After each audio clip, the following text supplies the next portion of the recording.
ever wondered why we have those seasons in our family life where, man, there's just some turbulent waters or things get a little bit rocky and rough, and then at other times there's just these placid waters and it's just smooth sailing?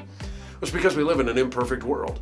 The imperfections in life that we see in other people, they are ultimately a result of the fall of man that is recorded for us in Genesis chapter 3.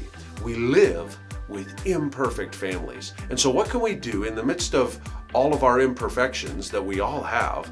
How can we as family units get healthier? Well, God has given us a perfect design for the family.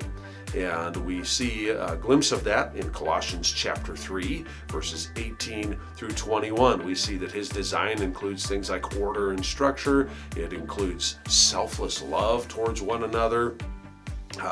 It includes relationship with God. And I want your family to experience some greater health, because as goes the family, so goes society. As goes the family, so goes our neighborhoods.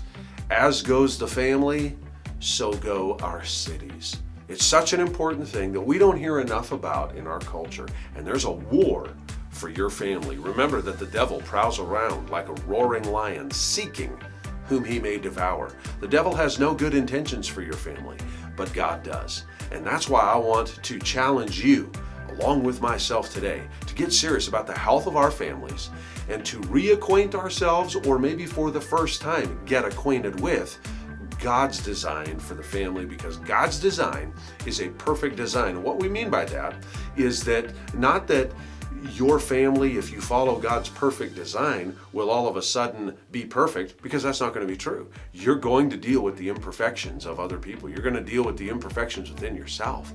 But following God's perfect design allows us to position ourselves to flourish in the greatest possible way as families in the midst of a fallen, sinful world.